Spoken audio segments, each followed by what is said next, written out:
Welcome to episode 38 of the Half Point Per podcast. I'm your host, Evan Riggs, joined once again by co-host Dalton Willie and producer Johnny Pham. As promised a couple weeks ago, we have two episodes coming today. If you're on the YouTube, you're going to see them both just back to back. If you're listening on any podcast app, this is part one, and we will have a whole new intro and everything for part two, two completely separate episodes. We have a lot to get to because it seems like a lot has happened since last time we talked, guys. But first, start with you, Dalton. How are you? It seems like you and a few others are very anxious to get the fantasy football season started in our Dynasty League. Well, I've been on Beat Street all day, typing in blank team practice and reading all of the local Beat Street reporters I possibly can. So there are several names that I've found out are on NFL teams and have now decided they are my preseason darlings. I can't wait to start gambling on some preseason DFS. And it's going to be about 2 weeks from now, and so that's pretty exciting. What's your favorite piece of training camp fluff that you've seen today? Because I know you've been consuming basically all of it. Oh, it definitely has to be, as a Will Fuller owner, the Tua Tagovailoa 65-yard touchdown pass to Albert Wilson. If you saw that, it was a nice, beautiful pass. And it's always good to see a former Chief still standing out. He was a little underrated in his time here. Yeah. Okay. Johnny, how's it going, man? It's going good. I would just say Dalton has sent just an excessive amount about training camps, and I'm just like, I don't know if I can keep up with this. Like, I just sent one cool CeeDee Lamb grab, but Dalton has sent about like 40 articles and 100 tweets. I'm like, this is getting a little much. It's the first day. I noticed there's been a discrepancy in reporting on the Carson Wentz completions in practice today, and I'm trying to figure out whether or not he went 60% or 50% in completions. I will report back on hashtag Beat Street when I figure that one out. Okay, I am very concerned. It's going to make a very big difference in my Michael Pittman and T.Y. Hilton and Paris Campbell opinions, that 10%, let me tell you. Oh, it's definitely very important because I think there's a good shot Andrew Luck comes back. He was actually at the practice today, so maybe he comes back to football. Somehow I'm not buying that. But yeah, it's funny because it's been obviously Dalton has been all in on the training camp stuff, and I've been following it too, for sure, and especially getting ready for this podcast. Been following a lot of stuff, but as you both know, a lot of my attention has been on the NBA draft, which is coming up tomorrow, and having a heart attack every time Shai Gilgeous-Alexander gets thrown in another very bad trade. So it's been a fun week all around for all three of us, I think, in different ways. Yeah, I think the NFL training camp storylines are more interesting than the NBA draft, so we will find out. Well, I can tell you that's just false, but they are interesting. We will get to that in part two of this two-part podcast, two separate podcasts rather. But in this episode, we're going to do some over-unders. We'll hammer out about 5 more of those. Talk about some of the big injuries because, unfortunately, there were 2 major injuries while we were away. And then we'll talk about some backfields that we're going to avoid in drafts, Dalton. We made a rule that we couldn't both pick. I identified 2 backfields that we couldn't both pick. And so we at least have 1 or 2 different ones, I'd imagine, but it was going to be hard not to have some overlap on this one because I think everybody kind of hates the same like 3 or 4 backfields ahead of fantasy, but still should spark some interesting discussion. And we can go ahead and jump right into it unless you've got anything else to add here. That's all. I'm excited to get back into it. All right. Kenny Golladay, over or under, his line is set at 1,050.5 receiving yards. Dalton, I'll let you kick this one off. What are you thinking for Kenny G here? You put this one on here, and I felt like you were just baiting us into an argument because I know you. Not really, but I just know that he is a polarizing player, and it was an interesting number. That's all. So I obviously starting off with that, I am on the under on this one. So first thing that's just a little concerning for me is it's a crowded wide receiver room, which wouldn't be a problem for me, except Daniel Jones' career high in passing yards is 3,100. So Kenny Golladay would, if you're just mapping that out and giving him closer to 3,400, Kenny Golladay is going to need like close to a 28% target share, which he has the skill to do, but I don't know if the team has the intelligence to run the offense that way. There's still injury concerns for me with Golladay too, which is it's just always smart to bet the under if you think he's going to miss 1 or 2 games here or there. And I mean, even with 2 seasons with Stafford or 3 seasons with Stafford, he only hit the over twice. And Stafford is just a vastly better passing quarterback than we have with Daniel Jones. Now I know the other 2 seasons were his rookie and his injured season. And then the last thing, I did go and look back at Jason Garrett as an OC, and I think Dez Bryant is a pretty fair comparison for Kenny Golladay as far as skill level. And in his entire career, Dez Bryant only would have hit that over 3 times, and that's with a better quarterback in Tony Romo. So with all that, I took the under. But my main concerns are Daniel Jones, a crowded offense, and then Kenny Golladay just missing a few games here and there. So I'm taking the under on this one as well. Surprising you a little bit here. This one kind of hurt to do, and it's like kind of the perfect number. They did a good job saying this number. I think if it would have been like 1,000 even, I probably would have said, okay, yeah, I think he'll probably break 1,000. It's going to be really close. Really, what it comes down to is all of those things you just said, and there's just too many different things that could go wrong that you're counting on to go right, at least to a certain extent, that I think it's just safer to take the under in this scenario if you're betting it. I obviously have Daniel Jones questions. I think everybody has Daniel Jones questions. At this point, he only played 5 games last year. He hurt the hip. It's hard to know if he could have come back if he was actually on a competitive team last year. That I think Stafford was also hurt for his back was I was gonna basically thrown out. I couldn't remember how many games Stafford even played last year, but it wasn't that many. So yeah, it's not to say that I'm not still ranking him pretty highly. I've got him in the top 20, I believe still, and he's got even that top 10 upside, but there's just too many landmines that I see for this number specifically to feel comfortable saying anything but the under. Johnny? I love the over. Kenny G is going to ball out. I think he plays at least 15 games is my very high hope, but I'm rocking with Kenny because Kenny's rocking with me. So I'm going on the over. Wait, is he on your dynasty team? No, he's not. I just love Kenny so he's rocking with you, but you don't actually have him on your team? No, someone stole him from me, but it's okay. Last year, I had him on my team, and he had I don't know what game it was, but he had 8 catches. But every single catch he got murdered after. I don't know if you remember that game. Yes, but I do remember that game. It was like 3 catches in a row.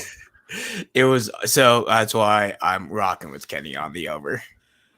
I have him at wide receiver 15, so it feels a little weird to be taking the under here. I just feel more comfortable in him catching a lot of touchdowns than I do him putting up consistent yardage production. And think that he could, but just wish that maybe Daniel Jones was a little bit better. Feel a little bit better about this over because he is definitely he's too good to be betting this under, but it just is what it is. And Dalton, in this one I put on here specifically for you, Clyde Edwards-Helaire. Now we've already seen at least one different number floating around for him, and I think maybe where you pulled your couple of guys, it was even different too. So you could shop around for all these numbers and find one that you like best. The over-under, what I found for him was 850.5 rushing yards. And I'll just start this one off. This might be the easiest over that I've had in any of the ones that we've done so far.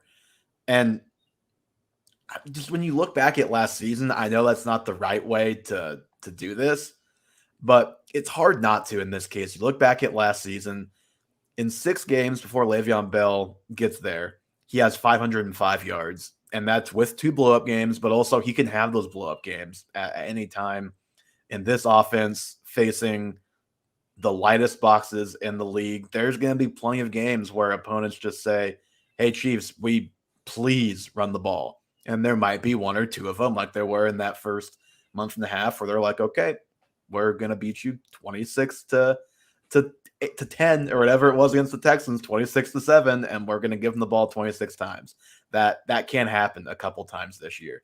Nate Taylor, who is as plugged in as it gets, when it comes to the Chiefs, he's basically already said that if CEH isn't the guy in the backfield for 75 to 80% of the snaps, something has gone horribly wrong with the offense, with CEH, injury, or just not performing. And I buy that. I think there's really not anybody else that you see as like major competition. He was at 804 rushing yards last season in 13 games, and with half of those games coming with Le'Veon Bell taking more work than anybody else is going to have this year, I think. Yeah, I mean, obviously this isn't over for me. He 800 yards last year. He was already almost there in a very missing a game with an injury and then being hampered by the addition of Le'Veon Bell. Through the first 6 weeks, he was the third highest carries for any running back in the NFL. So he was on pace to have a crazy season. I don't project the Chiefs to run it that much, but I do think he's going to get 65 to 70% of the workload. And more importantly, he's just going to see some of the fewest stacked boxes in the NFL because of the weapons we have on the outside and because of Patrick Mahomes. And then he's going to have a significantly improved offensive line. Joe Thuney is one of the best run blocking and pass blocking tight ends. We know Orlando Brown knows how to run block because he comes from Baltimore. Creed Humphrey is going to be a great swing center. So I'm not concerned at all about him hitting this over. And we didn't even get to see some of his best features, which is his elusiveness in the secondary when he gets in the open field. And I think this offensive line gives it to him. Just to talk about that over a little more, what I found crazy is that they also have him for like 900 receiving yards. Yeah, and I thought that number was pretty high. That is. I mean, if Clyde Edwards-Helaire comes close to that and hits this over, it's a career year and probably a top 5 running back performance in the NFL. So, yeah, this is a pretty easy over for me. I think I might bet this one if I can find it on a book I can bet with because it just seems like a no-brainer. Yeah, no, I'm with you. This is so far at least the easiest one for me. Johnny, what do you think?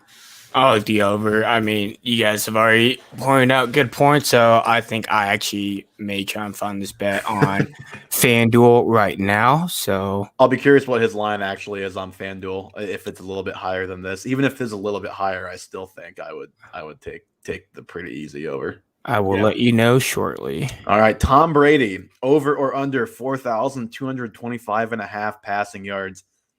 I can start again here. I'm saying over. I'm a little bit confused by this line. He was at 4,600 last year, and we've talked about it, a very choppy season for him, for the coaching staff, getting used to him, getting used to the offense, the receivers. Mike Evans was banged up. Chris Godwin was banged up pretty much from the get-go last year too. And Mike Evans actually almost didn't play week 1, I think. So literally they had guys hurt all season. Antonio Brown, as long as he's not an idiot, will be there the whole season. We'll see if he's healthy, obviously, but they're preparing to have him the whole season as well. So you have an upgrade in weapons for the whole year, a healthier receiving core. Year 2 in a Bruce Arians offense is usually much better than year 1 for anybody. And I'm assuming it will be that way for Tom Brady as well. I don't know.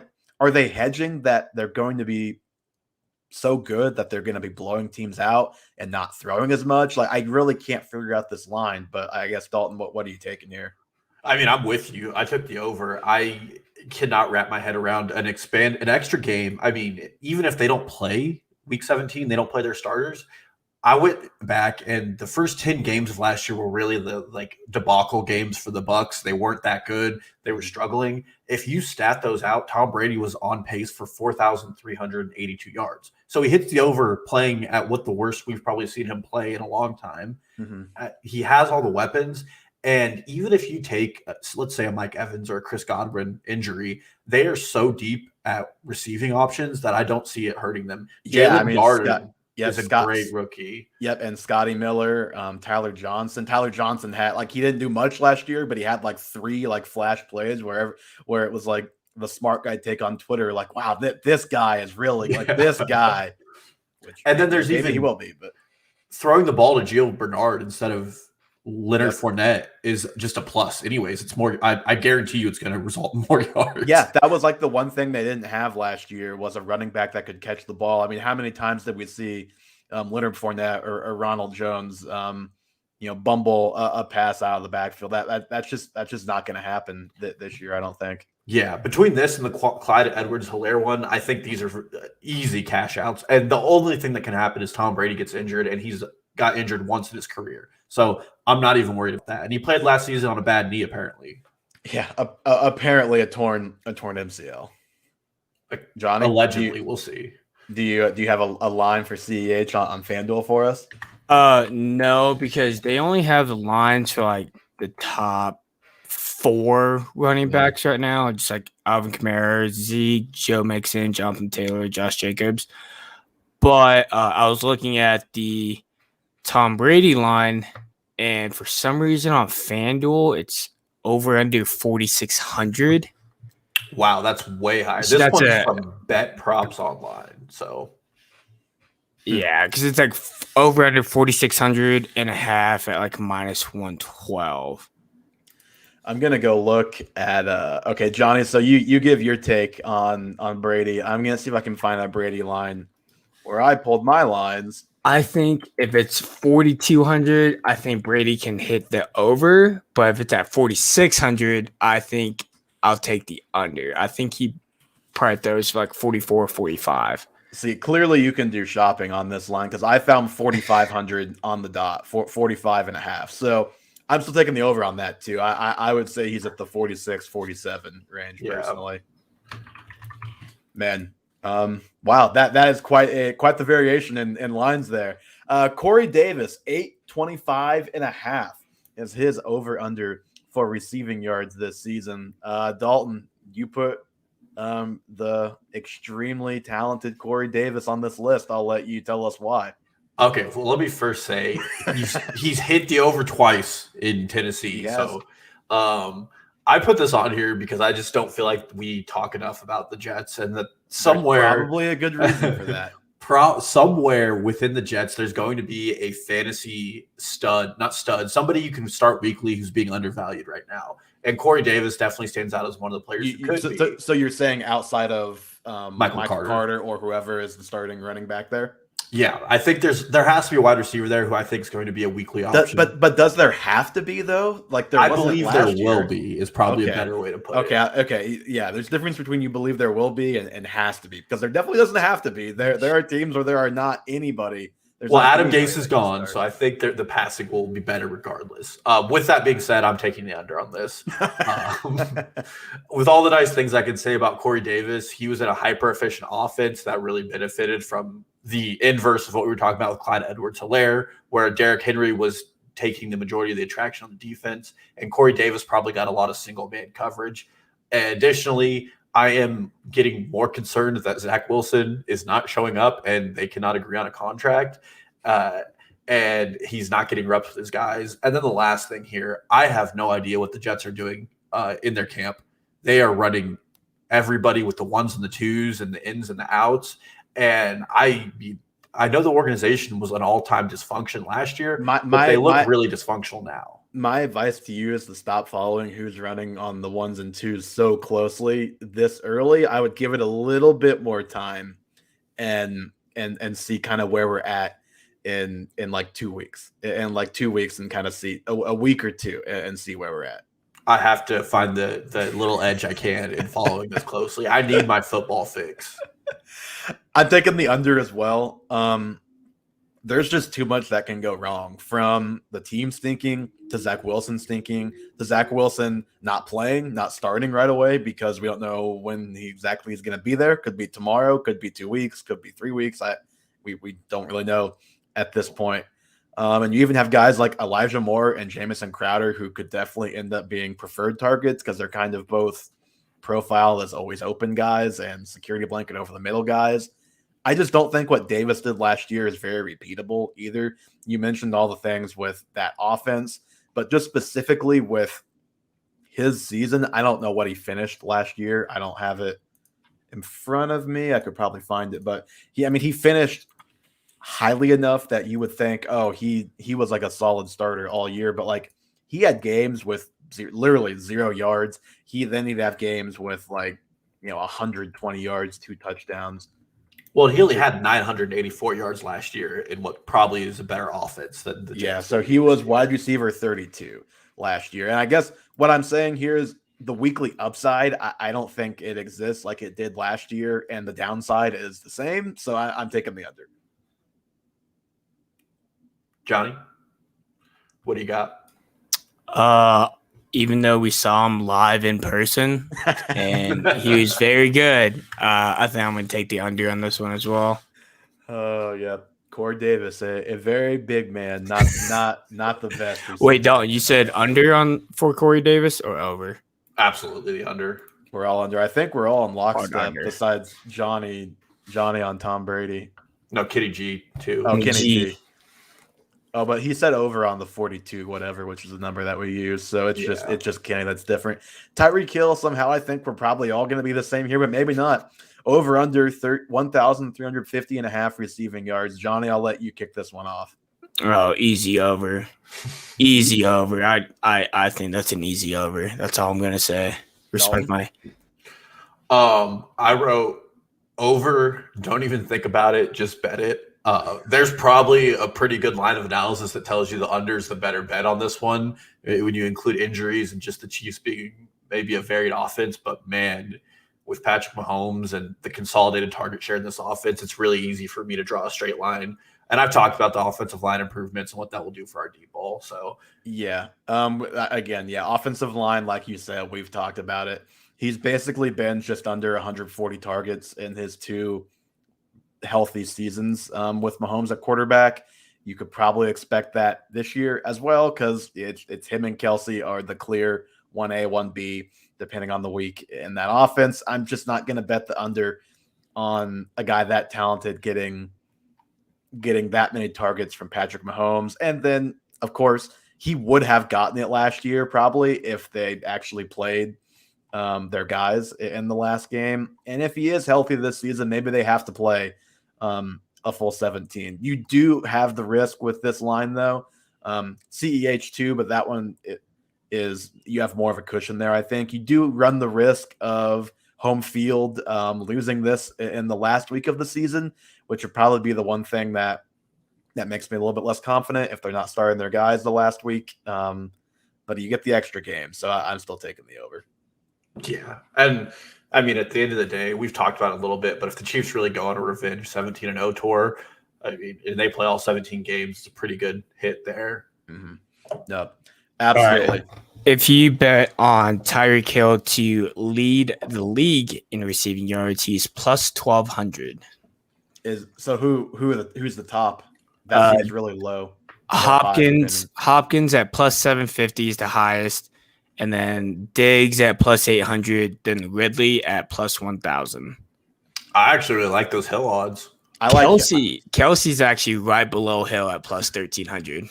I like Hill and I like Ridley out of those two that you mentioned. Those would be the two that I'd be the most likely.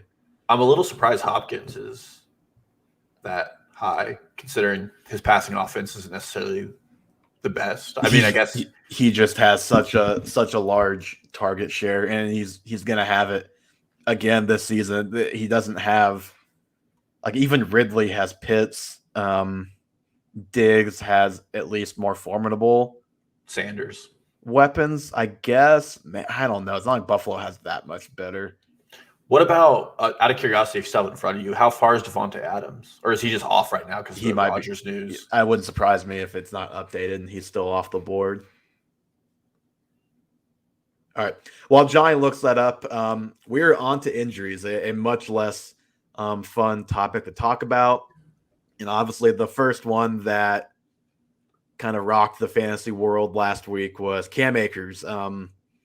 After Dalton and I had our Twitter spat with Akers and J.K. Dobbins, we see one go down, so we don't get to see how that would have played out this season. He tore his Achilles in a workout, and obviously now is going to miss the entire season. And I think really, Dalton, all anybody probably cares about, unless you're a Cam Akers dynasty owner, which we can't tell you anything that you can't just surmise yourself. We don't know. We'll have to wait and see how he comes back. But anybody else probably cares about Darrell Henderson. And what to do with him and how highly he should move up ranks. So I don't know. Have you redone your ranks or at least put Henderson into a new spot and some of these other guys? Yeah, I have. I mean, the first thing I want to say about all this is it's awfully weird. We have our Twitter spat. You allegedly go on vacation and you're in Colorado, allegedly, and then Cam Akers, while you're on vacation, just happens to tear his Achilles. Not allegedly. I saw Johnny. I have a witness. And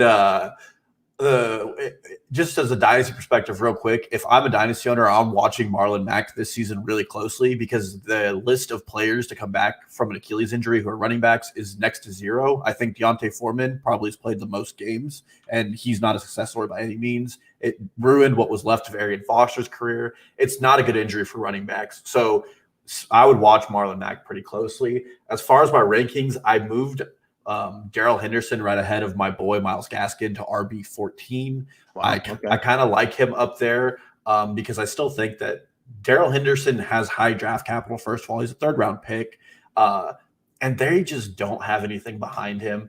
Xavier Jones is next, and he was a special teamer all of last season, and he'll probably be the guy that catches some passes out of the backfield. But this is still an offense that's going to need to run the ball. I think Darrell Henderson's going to get somewhere from 12 to 15 carries a game at least, and maybe 3 or 4 targets. So it's going to be very efficient. He's not a bad pass catcher. He just didn't really have the chance at all to do it last year. Yeah, and my only concern is his health. 2 straight seasons, he's not been the most healthy player, so that's something to monitor. But there's no one in the NFL, at least unless you have any names you can think of, that they could bring in that would be a direct threat to his workload. Well, you mentioned his health, and what's frustrating with the Rams now is they've already said, right, they're not going to – I think they said they aren't going to play their starters, but I know for a fact I saw McVay say they're not going to play Henderson in the preseason. So we're not really going to get too many answers from the Rams this preseason, I don't think, because we're not going to probably be able to learn a ton following camp. As far as other names, so real quick, I have him, I believe, do I have him 20? I think I might have him right at 20. I have him at 19, right between DeAndre Swift and Miles Sanders. There's definitely room to go up.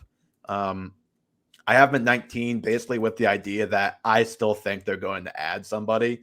And then if they don't, I'll revisit this probably, in three weeks before the big draft weekend gets here and probably move them up closer to where you have them. Maybe not quite all the way up at 14, but probably more in like the 16-ish range. He'll be right next to Najee Harris probably.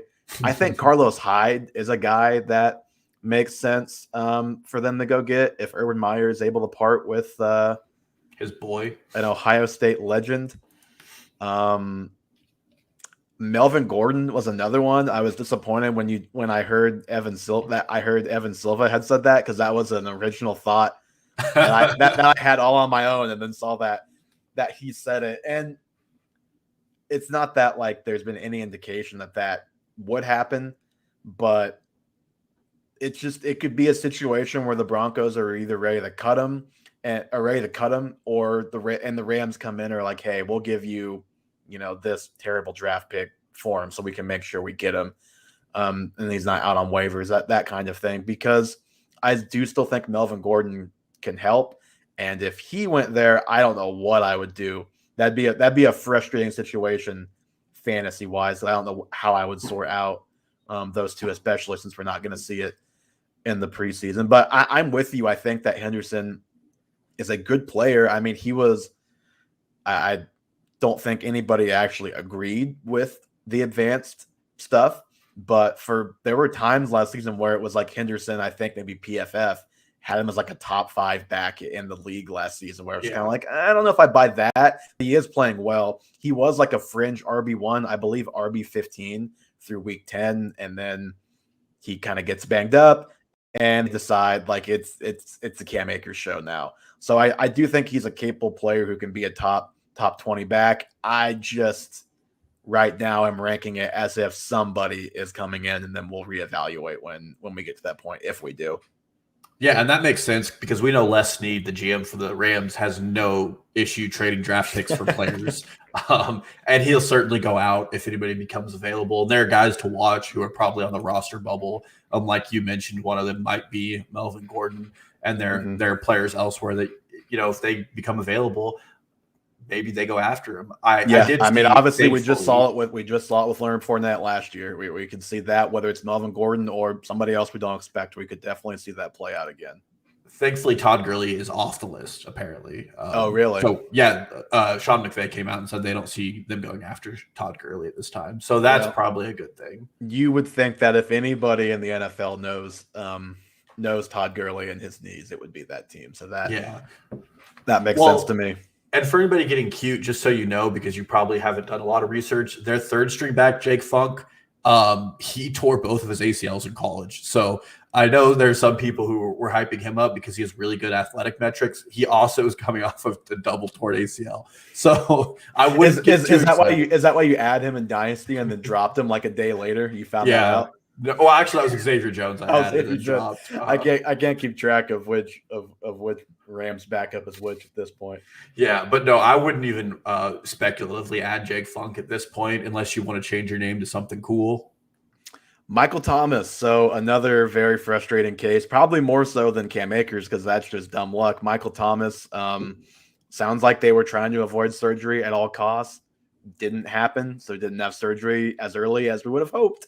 For that ankle issue, still seems to be the same thing that was nagging him last season. That was in early June when he had the surgery. He is thought to be back at week 7 at best. It's hard to know at those timetables. He could all of a sudden be like on track to play in week 4 if he avoids going on, PUP during the season or like short-term IR or whatever. Or he could be back week 7, or it could be even longer. It's just impossible to really know this early on, and it'll be something to monitor throughout training camp, at least if we get any updates there. Dalton, can Michael Thomas be drafted as a fantasy starter at this point? I mean, my take on this is no. I would probably avoid him at all costs. And it starts with this just came out today after their game or after their practice, but Mickey Loomis said that they were trying to avoid that surgery and that they intentionally did a different rehab method in the season last year in an attempt to get him to play. And it looks like that failed. And I mean, I've seen some people say that the timetable for return can be up to like 17 to 18 weeks. It's a really, really wide timetable. And it's really concerning looking at a player who last season had the same injury and only played through it because he wanted to play out the last year of Drew Brees' career. Mm-hmm. And there's an outside shot. I think the Saints are a well-built team, but they're going to have to play their games really closely because they're not going to be explosive on offense. If he comes out in week 8 or 9 and the Saints are a 1 or 2 win team and they're just struggling it through this season because neither of their quarterbacks put it together, then I don't see the point in him playing. And the Saints could easily shut him down for health reasons.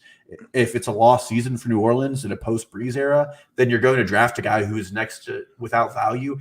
And for what it's worth, anybody on Twitter who was talking about the foot injury said it's a really unique one that you don't see often. And that also scares me because then you don't have anybody to compare it against. So I probably avoid drafting him, especially because I looked at his ADP, and at least right now, he's still going in the 7th round. And I just don't know what kind of value you're getting there. Yeah,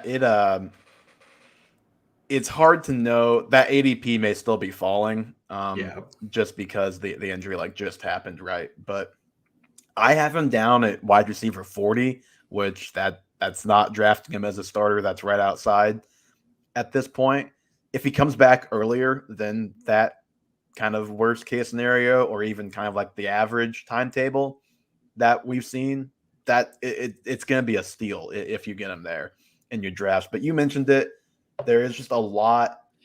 There's a lot going on there with the fact that this is the same injury as last year. And it's so frustrating to think back on how he got hurt. Like the guy, it was either a Bucs guy or his own guy, rolls up on him as he's blocking when the Saints are running up the score on the Bucs in week 1. Probably shouldn't have even been out there, but that's a conversation for another day.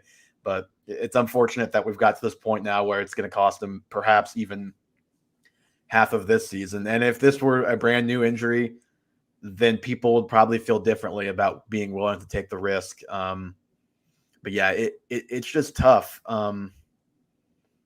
Just because we saw him labor through all of last season. And I think where I'm at with Michael Thomas is if you're in just like a normal redraft league where you've got 5-6 bench spots, you don't have IR spots. That I think most people don't have IR spots still at this point.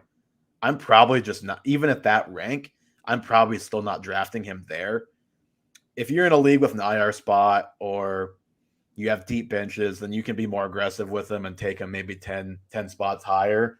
But otherwise, it's so tough to hold on to a guy that long, and you have no assurances when he comes back, like you went over, what he's going to look like, what that team is going to look like, any of that.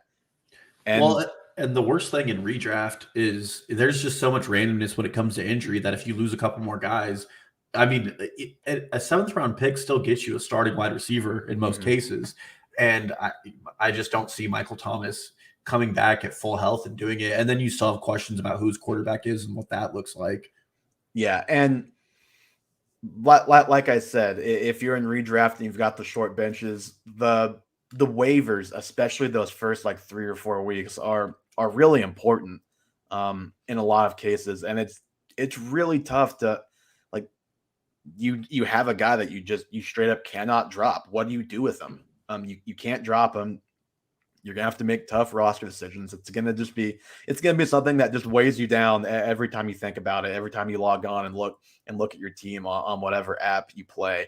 I think where I'm at is I'd rather be the team who trades for Michael Thomas in week 4 because I'm 3-1 and the team that he's on is 1-3, 0-4, and desperately needing one of your guys who's been a surprise performer who you maybe don't expect it to continue.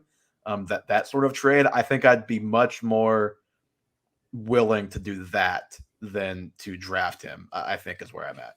Yeah, a little Travis Fulgham for Michael Thomas. This year's Travis Fulgham, that is. Yeah, but outside of that, I think that this probably means we're not going to see Winston suit up as a starter. I really think that they're going to rely heavily on the run game. It's going to be a Hill, Murray. Are you interested in any of their other receivers? I know Traquan Smith is probably the top guy. I think I haven't redone my rankings all the way down to there. He's probably in my top 60 when I redo them at this point, but that's about it. Like, they've got Marquez Callaway, who I think is still going to be involved. Adam Troutman maybe is more interesting at tight end, but I don't know as a starter. And then they have I can't remember the guy's full name, but someone named Lil Jordan, who's a receiver there. I mean, Jordan Humphreys. They got Chris Hogan. Chris Hogan. Quick rugby. On hold. Yeah, lacrosse, not rugby. They do have an interesting. This is deep. An interesting guy to add named Quan Baker. He's a dynasty ad. He's not going to play much this year, but he's just a speculative ad to see who comes out of that passing game because that wide receiver room is probably wide open. But he's also probably a guy you drop if you don't see him on the field in week 1. Mm-hmm. But I'm not. I think this hurts Troutman too. I saw a lot of people saying that all in on the Troutman hype train, but without an alpha wide receiver, it's not going to be hard to pick off the number 1 receiving option. And outside of Alvin Kamara, I don't think anybody on this team has the talent to make it do themselves. So I just don't know. I don't feel very good about the Saints. If you're worried about volume for Alvin Kamara, I don't think you should worry about that anymore. Now, whether or not it's a good, efficient volume, we will see. But he should be getting the ball a lot, and we'll see what he is able to do with it, rather what his team is able to help him do with it, because we know what he can do with it. Backfields to avoid, Dalton, and we'll jump into the last topic of our first episode here. We can zip through this. I'll start with one of the backfields that we reserved, and you took the other one. I took the Patriots. And mainly when you talk about Patriots, you're talking about Damian Harris. Because really, like, James White, you're not drafting him. Sony Michel, not a factor. Stevenson, the rookie, went on some list I don't think I'd ever heard of until he went on the list last week. I can't remember what it is, but he's banged up. So again, really it's about Damian Harris. If Cam Newton is the quarterback, the rushing upside, especially the goal line attempts, but even just the every game rushing upside, I think is hurt a little bit. And Damian Harris just doesn't catch passes. Like literally, like almost actually doesn't catch any passes. He had 5 receptions for 52 yards all of last season. So you've got a guy that doesn't catch the ball and potentially is going to have his touchdown upside capped by Cam Newton for at least part of the season. He only had 2 touchdowns, Damian Harris, last season. It's not predictive year to year, but it's something I'd be concerned about if you're drafting him. If you have him on your team, I see a lot of 15 carry for 62 yard type of games in your future, and that's just not something. And with no receptions, maybe 1 target, maybe none. That's just not a guy I want to invest in and want to have on my team. Yeah, well, and initially I told you I might disagree with this when we were talking about it. I came around to agreeing with it. First, Cam Newton was 3rd in the NFL in red zone carries last year. That's a major negative for anybody running the football, especially on a team that's not going to pass that frequently. The next issue is I don't know where you can sell me on his upside, because between the 20s, he might be the guy, but Sony Michel's still there.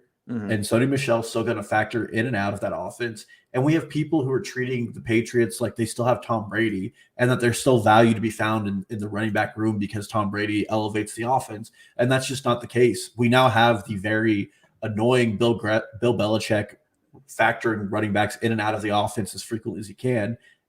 It's just not going to be a good look. And James White's going to be the guy catching balls out of the backfield. And if they get in the red zone, I know you mentioned he went on the NFI list, the non-football injury list. Ramondre Stevenson is a guy that factors to be just a big goal line back. If he plays, he's like 6'4", 230. He's a LeGarrette Blount type, and he probably won't be a factor between the 20s, but he'll be a factor in the red zone. So with all of that going on, I just don't see the upside other than a good offensive line. And he's been creeping into the 7th round. Damian Harris has been, and that's just too high of a price for him. He's gonna turn into like a 0 RB darling in drafts, where it's like he's a guy where you can find volume. You can't find volume in many guys that late, but it might not be. It's not gonna be great volume. I don't think a lot between the 20 stuff, like you said. And even if Mac Jones is the quarterback for, let's say 10 games, let's say Mac Jones starts 10 games this season. I mean, how good is that offense going to be? He doesn't have great weapons. I mean, he's got 2 tight ends that are pretty good, but really nothing at receiver that you feel great about. And then it still also doesn't solve the pass catching issue for Damian Harris as well. So I am out on that entire backfield, but specifically Damian Harris, because he's one you actually have to pay for. Yeah, absolutely. Jumping into my first backfield, this one really hurt to put down because I really love the player. But I had to do San Francisco, especially for redraft. Really? Wow. Yeah. Maybe in a best ball league, I'm happy with it. But Trey Sermon is just getting into like do I really think that he is going to return on value? And am I going to know he's going to return on value? This team's going to have running backs who have top 12 performances. It's just going to be a different guy every week. I really think so. Right now, looking at just general ADP, Trey Sermon has creeped up to RB 28, and Raheem Mostert is RB 26. Those two are the 1A and 1B. But if you go back and look at last season, there just wasn't a situation where they really even used a 1A, 1B. And you're really depending. They were so banged up just as a team last year, though. It's hard to judge. And I absolutely agree with that. But they also, I think, have more talent on the ball. Wayne Gallman was a good running back last year, and he's going to get – he was like a top 15 running back for like 4 straight weeks in fantasy on a horrible team. I know, but he got a lot of volume, I think, was mostly why. I think Wayne Gallman – I don't think Wayne Gallman is going to be too much of a factor. Well, and that's the thing is I think that they're just going to move these guys in and out. And I don't think there's any passing upside in this offense for any running back. I think if you made me pick a player on this team who was out of the backfield going to catch the most balls, it might be Kyle Juszczyk with the way they've used him historically. He was last year, amazingly enough. You have Jeff Wilson, who's probably going to come back at some point in the season, who was a very good back when he played last year. And then you still have JaMychal Hasty, who's a good player. And when you just put all that together, Kyle Shanahan's a smart enough coach that he's not going to overuse anybody. And I know that Trey Sermon's going to have weeks where I really wish I owned him, but he's also probably going to have very frustrating weeks that I can't pinpoint. So I'm identifying this as a best ball team and not a redraft team whose backfield I just can't trust myself with. I'm not even going to get into it because they are going to be featured. Spoiler alert: go listen to the training camps episode in your podcast feed if that's where you are, because that is one of my three situations I'm keeping my eye on in training camp. So I'll save that for then. All right, and then who's your next team? So my next one, I would be frankly pretty surprised if this is not also one of your teams, is the Texans. The Texans have to be one of your teams, right? I didn't even put them on here because I don't consider them an NFL team. Basically, I won't go long on this. I kind of wondered on the podcast out loud a couple weeks ago if maybe there's some value to be had with David Johnson. No, I don't think so. I don't think I want any piece of whatever is going on down there. David Johnson, Mark Ingram. I also forgot that Philip Lindsay is on this roster. Rex Burkhead is there. I mean, not all of those guys are going to be rostered by the time we come around to the season, but you have David Johnson, who it's not news. He's clearly lost a step or two as a runner. Can still catch the ball, though. Philip Lindsay, he leaves Denver. You'd think maybe he wants to go somewhere where he's going to be the starter. Not sure that is here in Houston, but maybe it could be. I mean, I guess if you're investing in someone there, at least do it with the cheaper guy. So maybe you take a late shot on Lindsay, but he's never been a guy that's been trusted to be a pass catcher. I think David Johnson's probably going to have that role. And then as far as rushing, it's pretty muddy as to what the actual situation would be in the backfield. And then just the rest of the offense as a whole, it might be the weirdest NFL roster I can remember in my lifetime. It's just an all-around mess. The backfield is a mess of kind of washed veterans and Philip Lindsay. I just don't think I want any part of it. Yeah. I mean, you said it all. It's just, you really want to find an edge when you're drafting in fantasy football, and sometimes you get cutesy about it. I just don't think there's an edge in Tampa Bay. I mean, David Johnson might have like a top 30 season and score 9 points a game and just play all 17 games. And you're not happy with yourself because those 9 points don't mean anything to you. It's not going to win you many weeks yet. Exactly. So my next team is one we talked about, we agree on, and is also probably the most annoying person to listen to talk about his team is Tampa Bay and Bruce Arians. This is like setting up to be a real three-headed monster. I don't know how many of you have been on Twitter, but for some reason, Ronald Jones is back on a hype train because he's doing things great at practice. We're like we're to the point where it's like we're doing play-by-play on his on his 15-yard runs. Yeah, and I know fantasy Twitter loves Ronald Jones, which is confusing to me because fantasy Twitter also hates running backs who can't catch the ball, which also happens to be Ronald Jones. For the record, I think Ronald Jones is the best back there, but it's just like all he has to do is fumble one time or make one mistake, and he is on the bench for 2 quarters. Yeah, well, and when you lose work to Leonard Fournette, you're just automatically on a do not draft list for me. And the addition of Giovanni Bernard just further complicates this because Leonard Fournette at least had some value because he was, for some inexplicable reason, the third down back. And now it's going to be Giovanni Bernard. And if this team plays fast at all, Giovanni Bernard's going to be in on the goal line, and Tom Brady does target his running backs at a high rate. I mean, if you're drafting anybody, maybe you take Gio Bernard with the last pick, but I really don't think that's going to work out for you. And then Keyshawn Vaughn, and I know right now he's on the roster bubble because he's on Bruce Arians' hot seat, but he's another guy. They drafted him a year ago. He's supposedly talented. If he sees carries too, I mean, it's just not going to be a fantasy-friendly environment. You're going to hope for somebody to rip off a big run to score you any points. Yeah, so it's funny. I wish I could credit who said this, but I don't remember who it was. But I was listening to a podcast where somebody said, if you have anybody in the Bucs backfield, mainly Fournette or Jones, you're going to be chasing your own tail all season. You're going to be constantly chasing the previous week's production, and then you're going to get a bad week when you actually start the guy. It's going to be frustrating. I went through that with Ronald Jones last year. Obviously, drafted him before Leonard Fournette showed up, or otherwise I probably would not have. And then you just got Bruce Arians, where you just straight up can't believe anything that comes out of the guy's mouth as far as especially the running back situation and who's going to get carries and who's the starter and who. It's just a mess. I'm with you. I want absolutely no part of it.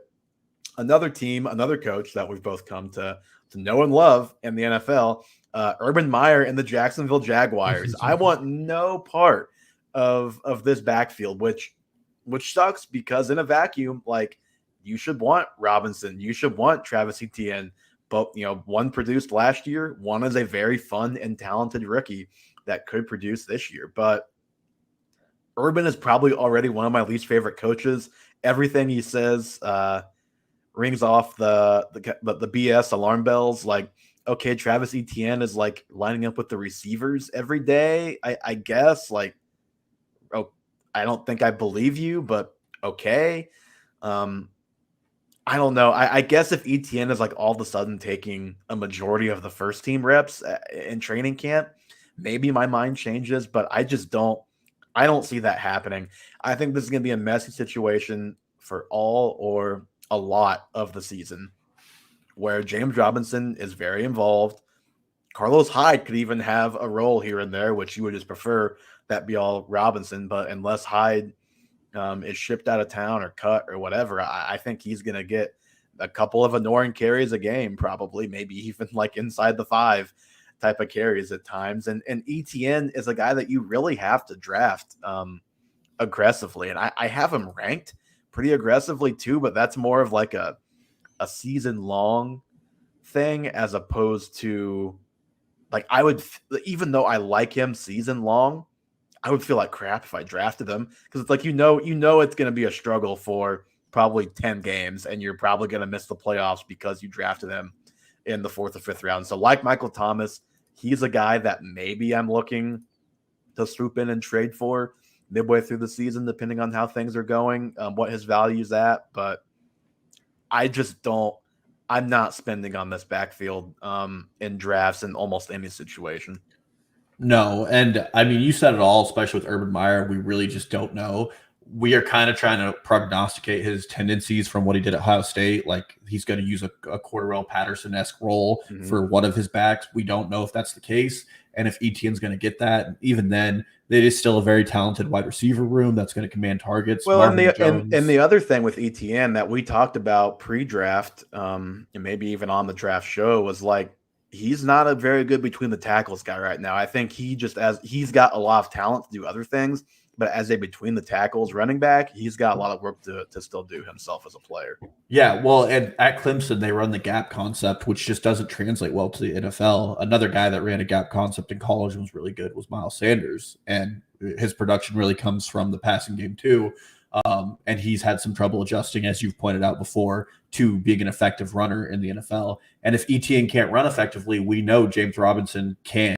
We also know James Robinson can stand the test of, getting beat up over time. And the other thing, just as a little Etienne note, he's a little old. I mean, to be a rookie in the NFL, which just always concerns you. He has a lot of career yards on him. Yeah, he went back to Clemson when I think everybody thought for sure he was coming out last draft cycle and decided not to. Yeah, so that's just, I agree. I would avoid that too. All right, so I think we're to your last one now. Yeah, and this one, I'm surprised you didn't have them, but it's the Arizona Cardinals. This is a running back room that just kind of annoys me. I think I only didn't have them because I've made my feelings on both guys, I think, pretty well known at this point. But I agree with you for sure. Yeah, I mean, first of all, I think the guy who probably gets the most rushing yards is Kyler Murray. Second of all, I mean, Chase Edmonds has 1 carry inside the 5-yard line in his career, and I don't think people are really paying enough attention to that because you need good weeks from a running back in the end zone to be efficient. And James Conner is like a career dog at the red zone. He is just so good at running the ball at the 5-yard line and in. And even last season, he behind what we can all agree was a horrible offensive line, he averaged something close to 4.3 yards per carry. And that's not a perfect stat to show anything, but the fact that he was able to do that behind that Steelers line was something. And he was a top 15 running back for the first 10 weeks until he went out with that injury. they're going to split carries in a really unique way that's probably going to be frustrating. And Kyler Murray and running quarterbacks in general don't target, the backup or the running back. And we know, Benjamin's good, and we know Rondell Moore is going to command some weird targets out of the backfield too. It's just a situation I can't get involved with. Mm-hmm. Yeah, no, I'm with you. We had the Connor over under last time we talked, and I think we all took the under, or maybe I don't remember what we said, but it was a very low number, and it was basically you told us players who got over 600 yards and then took the under anyways. because it was last year. It was like guys like Frank Gore and Todd Gurley. It didn't take much to get to that number, but it was basically just like, is he going to be a real part of the offense, or is he going to be a situational short yardage goal line type of guy? So that's not a guy you can count on for week to week production. And Edmonds, while he probably is the most talented back they have at this point, because we haven't seen, maybe Eno Benjamin's more talented, at least in college comparatively, but we just haven't seen him at the NFL level. So, but Edmonds will probably be the lead guy, but it's just, unless they're in the scramble mode 2-minute drill and he's catching passes, he's not going to catch a ton of, he's the pass catcher, but he's not going to catch a ton of passes, because that's just not really how that offense runs with Kyler Murray at quarterback most of the time. And then, yeah, you mentioned it, goal to go. There's not a ton of upside. I'm with you. I'm not probably taking either guy. And if we get some Edmonds buzz, which he's cut weight and cut fat, gained weight. He trimmed fat, gained weight. He did most guys put on weight in the offseason. He did both. He lost weight and gained weight at the same time. And I guess he trimmed fat, added muscle. So I get it, but the way it was phrased was he gained and lost weight. That's great for him. Yeah. I don't know. It sounds like something you'd hear from a Rocky Balboa movie. I think kind of like Michael Carter. I think we as a fantasy community are going to be are going to be very susceptible to Chase Edmonds' hype and his ADP getting out of control. And I don't want on that train. Yeah, I agree. I think he's one of those mid-round backs that people are going to overshoot on. Mm-hmm.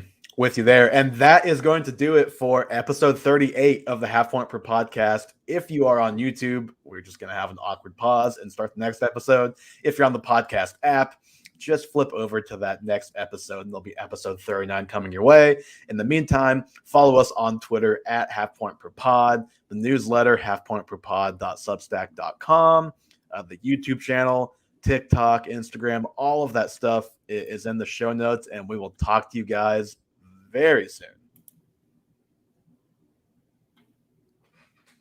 All right, one down.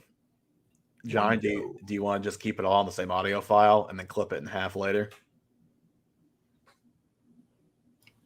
No, I just clipped the first one right now, so I'm just starting a new recording right now. All right. So hopefully that goes well. We are ready for episode 39 then. Cool. What time does Dalton have to head out, just to make sure you don't go too long? We'll be fine. I have to get there at 7:30. Oh, 7:30. Okay, I thought it's a 20-minute drive, but we'll be fine. Yeah, okay, we should be done in about 50 minutes, be my guess. No, you I thought he had to leave by 7. I didn't know 7:30. We'll be okay. If I'm a little late, I'm not going to lose any sleep over it. Cool. We're going to do a live countdown here. Welcome to episode 39 of the Half Point Per Podcast. I'm your host, Evan Riggs, joined by Dalton Willie and producer Johnny Pham.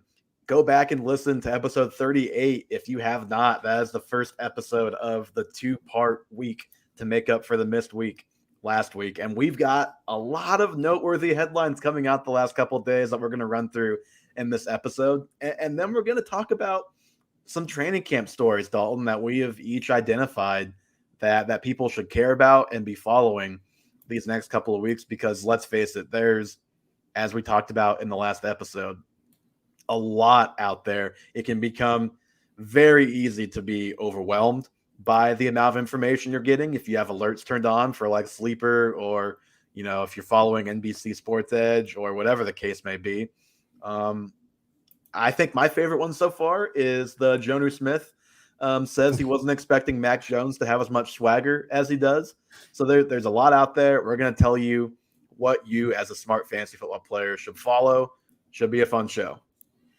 Yeah, absolutely. My favorite is Josh Allen showing up in a dark visor because we know players who wear dark visors are infinitely better than players who do not. Alvin Kamara's infamous 6-touchdown game came when he had a dark visor. So just remember, folks, your QB1 is Josh Allen. But I'm super excited for it. And one thing to remember is that most of what you hear in the preseason is not to be taken with any sort of seriousness, because we heard last year that Ronald Jones was an every down back for Bruce Arians, and then they brought in Leonard Fournette anyways. Yep. A good rule of thumb in most cases, there are certain cases where I can be swayed by hype. It depends on every case is different, but in most cases, what you should be paying attention to is if negativity starts coming out, because if they can't keep the negativity in, then it's usually the truth. It's usually a problem. And I would say some exceptions are a young guy. A lot, if you're hearing a lot of positive stuff about a young guy, especially like a rookie, a lot of times that is because these coaches are telling these beat reporters off the record how much they love this guy. So not to say that you can take it with 100% truth, but you can at least just kind of add it to the data bank as a point of reference when you're drafting. Yeah, and if it confirms your priors, that means it's correct. Let's not forget that. Just, a great example of how stupid camp storylines can get 3 years ago, Patrick Mahomes threw 7 interceptions in a practice, and everybody wrote him off as a guy who wouldn't be a great NFL quarterback, and he proceeded to win MVP that season. So, and Andy Reid said a smart thing where he's like, hey, I want him to throw training camp interceptions, because if he's too scared to try it here, he's not gonna ever try it in the game. And we know Mahomes is not too scared to try just about anything in a game. And another guy who is not scared to try anything, his coach sometimes is scared to give him the ball on 4th down, but Aaron Rodgers is back. He's reported the camp.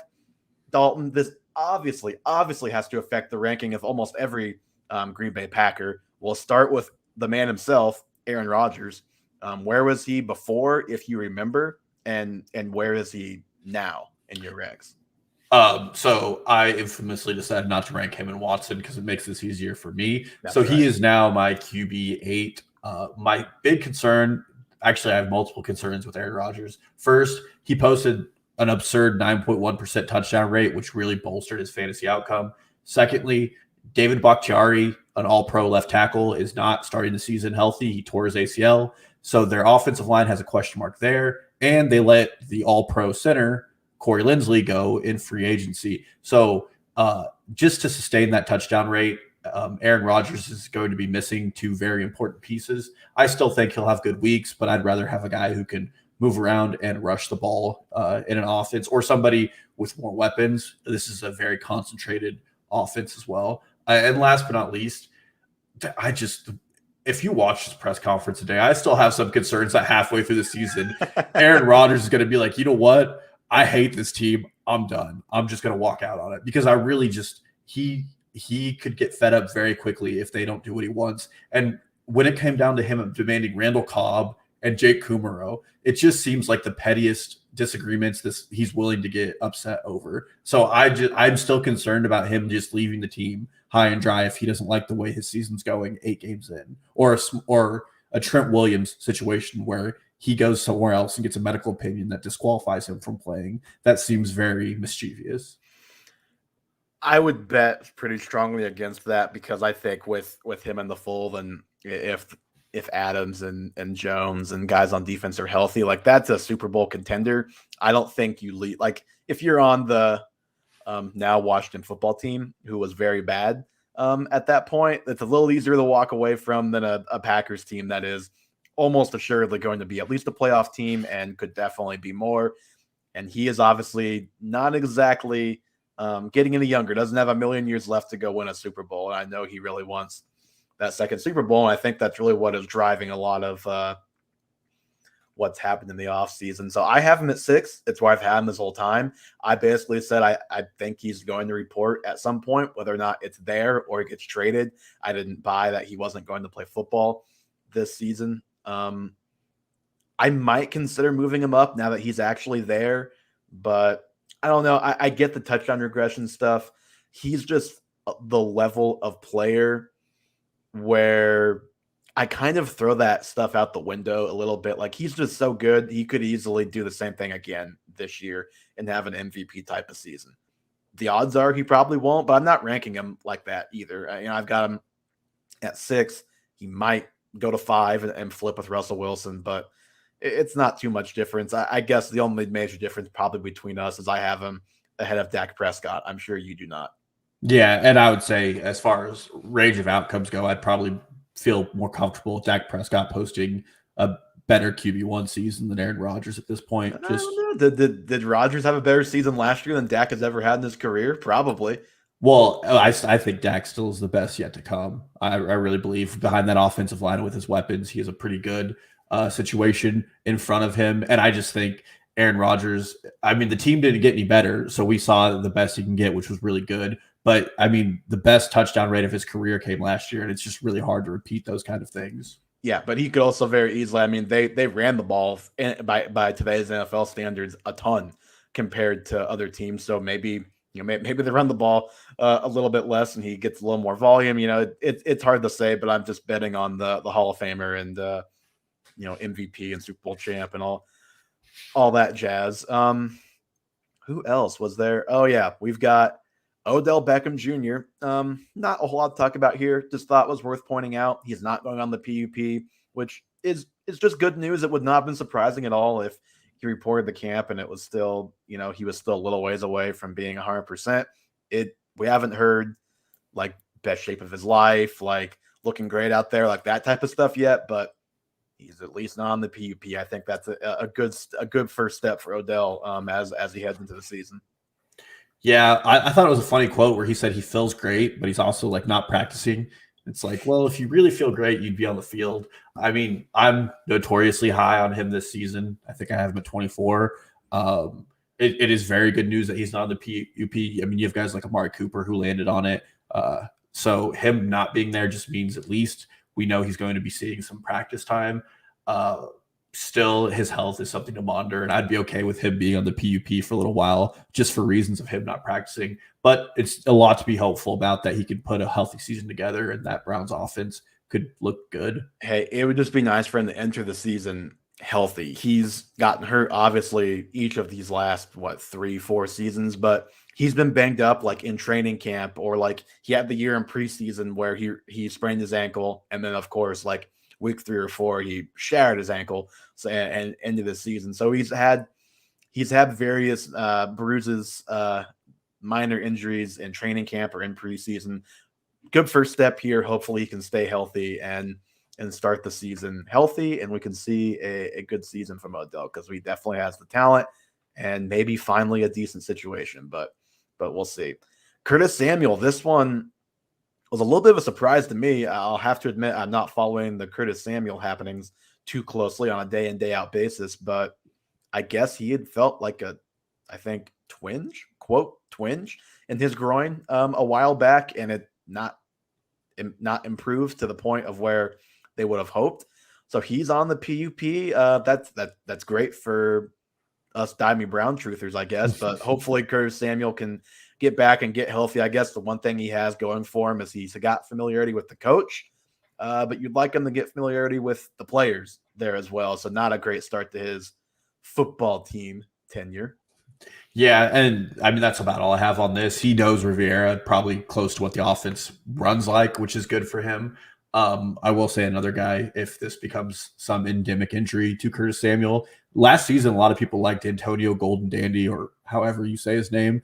And he's another guy who I think is talented, who we could see factored into this offense a little more if Curtis Samuel misses any significant time. I don't think he really will. But it is worrisome when players randomly pop up on the PUP and it's not a pre-existing injury. And it's a soft tissue injury too. So just something to, I think that's something to monitor throughout training camp to see how he's doing. Obviously when he comes back, but when he comes back, how often is he practicing, that type of stuff. Zach Ertz, he reports to Eagles camp today. GM, I believe Howie Roseman, didn't write his name down.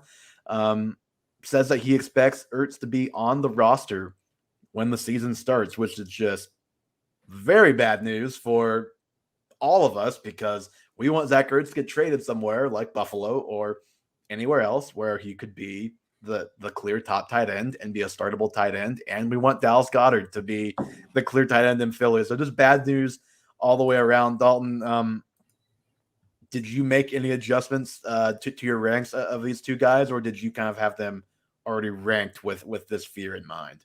I am taking Goddard out of the top 10. Tunyon moves into the top 10 and kind of replaces him. I think I flipped their spots. I think Goddard's around 13 now.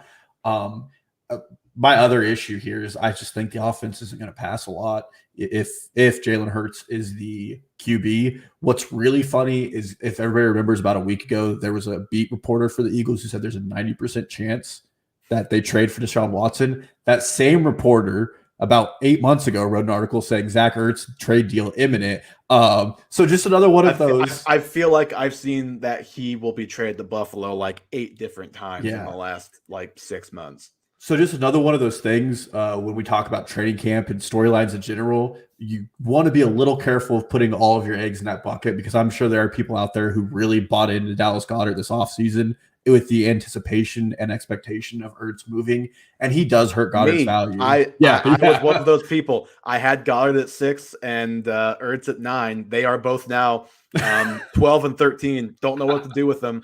Just have them down at 12 and 13 right now, hoping that situation sorts itself out, but don't really want much to do with either guy if it doesn't.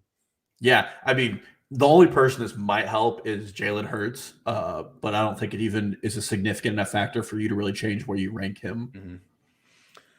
Kyle Shanahan says there is no quarterback competition. Jimmy G is the starter. He's talked a lot about how Jimmy G plays better when he's pissed off, and man, he's real pissed off about what happened last year. They drafted a quarterback. Dalton, do you actually buy that Jimmy G is like the firm starter all season? I think it's real easy to say that now, and then if they're 2-4, maybe he's not all of a sudden the starter anymore. Well, my first point to this is it's really weird that you wanted to piss off your starting quarterback by using a 3rd overall pick when there are plenty of options in the draft. But that didn't Jimmy G almost lose his starting spot to Nick Mullins last season? I'm pretty sure that was almost. Yeah, but he was also like he was playing injured, and we'll see what he's like this year. But I mean, at the end of the day, maybe Jimmy G plays out a full season, but Shanahan is probably one of the most hot or cold coaches on players. The moment you get in that man's doghouse, you do not get out. Kendrick Bourne is a great example. He never got out of the doghouse. Dante Pettis is probably example 1A. Dante Pettis as well. I mean, and so if Jimmy G makes some mistakes and now there's a guy lighting up practice, apparently Trey Lance had a really good practice today. Him and Jimmy G had the same number of completions, if you're curious. Then suddenly, there's a real short leash there because you have a really good starter behind him. And Shanahan made Nick Mullins and CJ Beathard look like mid-level talent in some games last year. So I don't think he really has concern about who he trots out there because he is a pretty good offensive coordinator. So no, I don't buy it. Mm-hmm. Michael Carter starts camp with the first team offense. Elijah Moore, second team. Nothing I wanted to add, just wanted to make note of that and maybe revisit in a couple of weeks and see where we're at. I think probably the more notable, even though Michael Carter stuff gets attention, is the Elijah Moore factor. It's like I still want to draft him, but if you're drafting him to be like a fringe starter or your first bench receiver, you might want to pump the brakes just a little bit because he's not even a starter yet on his own team. Yeah, and spoiler alert, we'll talk a lot more about the Jets here in a little bit. Man, looking forward to that, let me tell you. Last thing, again, nothing to add, and maybe by the time this podcast comes out, it'll all be fine, but just something to monitor. Devontae Adams, apparently it was the first injury scare of camp, kind of limped off, went to the medical tent, have seen no further updates ever since then, so hopefully he is okay, but just wanted to mention it. I do have a fun little scenario for you on this one, since earlier you said under no circumstances would Rodgers just walk away from the team. Let's say this is a season-ending injury and Devontae Adams is done. Do you think Aaron Rodgers looks at that roster and tells Green Bay's management, if you don't get me a top 5 wide receiver right now, I'm not going to play? I mean, no, I don't see what leverage he has left at this point for this season, at least. I don't think so. I think it's fun to think about, though. Yeah, it's just a funny scenario where the last dance turns into just Aaron Rodgers out there on the floor by himself. It's really funny. All of us were trying to figure out like what do these Instagram posts mean? Like what? And then it's like, oh, it could have been more obvious. Like Last Dance. This is the team's last season together. Obviously, I'm not even going to try to explain all of the voidable years and different clauses in his contract, but this is very clearly, if things go Rodgers' way, his last season there. Yeah. On Devontae Adams, I should have mentioned this earlier. Thought about it as I see this tweet. Assuming everything is fine with him, and this is just a minor thing, he's back in practice tomorrow or in a week or whatever. In Dynasty, he got put on the trade block in our league. I'm not sending an offer. I'm curious, not if you're sending an offer or not, but just in general, if there is a Devontae Adams owner in other people's dynasty leagues who are like, okay, Rodgers is back, I've got to try and sell him for top value right now. Are you willing to trade for Devontae Adams at top value at this moment in time if you're in a dynasty league? I'm not. And I mean, one thing I will say, Adams is back to my wide receiver 2 in my rankings. I mean, he's right under Tyreek Hill. Me too. He's a great player, but the thing about a great wide receiver quarterback pairing is that it's very hard to ever see that replicate again. I mean, Michael Thomas is an amazing wide receiver, and before the injury, he was getting penalized just for his quarterbacks changing. And without a doubt, I think Devontae Adams changes. And I think there's a lot of hubbub around him going to the Raiders. And if he goes to the Raiders, I'm not exactly thrilled with that next season. Yeah, me neither. I mean, John Gruden's going to be running him up in the Wildcat or just something stupid. So I'm not trading for him because his value, it's going to be a lot to pay for him. Can the Raiders run a pistol formation with him, Kenyon Drake, and Josh Jacobs all in the backfield at the same time? Well, speaking of that NFI list you never heard of, Kenyon Drake just got placed on it for some reason. I saw that. I'm assuming it's probably COVID related. Yeah. Would be my guess. And I guess we should have mentioned, you talked about where you have Adams ranked. Should have mentioned that in the Rodgers topic. We can revisit here. I've got him too as well. Again, I had him there, and it was kind of a placeholder. I was going to react accordingly with what Rodgers did. Aaron Jones, though, for whatever reason, was a lot more scared. I don't know why. I think it's just because you feel so much more pressure to get running back right than receiver. Because I don't think there was any scenario where Adams was going to be just fall off the face of the planet. Jones, I had him down at 13. He's clear up to running back 7 for me right now. In between Zeke and Derrick Henry. Where do you have Aaron Jones? He was at 9 for me. I actually have him at 7 as well between Nick Chubb and Derrick Henry. So, I mean, pretty much right. And Zeke's right above Nick Chubb. So we're pretty much lock and step in those rankings. Yeah, and we don't have to give the whole Aaron Jones spiel. Just Rodgers back. Volume should be there. The one thing that's working in his advantage this year is, A.J. Dillon is going to take goal line carries at times and short yardage stuff for sure. And he's going to be involved because Aaron Jones will probably just never see more than 65% of the touches. But one area where he actually should have more of an opportunity is in the passing game, because I don't see Dillon taking Jamal Williams' passing work. Maybe they just throw to the running back less, but I think Aaron Jones does at least have more upside as a pass catcher than he's had in years past. My last question on this, are you drafting Randall Cobb anywhere? No, and I'm mainly just sad about the whole thing because I just made, maybe that was the last show. I just gave a little bit of I'm excited about Amari Rodgers take, and then they bring in Randall Cobb, which I guess if Randall Cobb doesn't work out, then you can not draft Rodgers and probably still have him be there in a redraft league on waivers to keep an eye out for him. But no, I don't think I'm drafting Cobb. He's probably a guy that you can go grab off of waivers for a weekly plug if you need to, or a guy of that caliber. I just think that he's looked pretty slow the last couple of years. I don't think he has a ton left. I agree. I'm not drafting him either. It probably also for me means that I'm not taking shots at Amari Rodgers or MVS or Alan Lazard late in the drafts because I think behind the three and even Tunyon, I'm a little worried about. But between Adam and Jones, I think there's just going to be a pretty spread out target share in this offense. Yep, I've got Tunyon up at 10. I had him more in the mid-teens before this news. I'm still a little worried about him, though. Talk about a touchdown rate that was not sustainable. That was Robert Tunyon last year.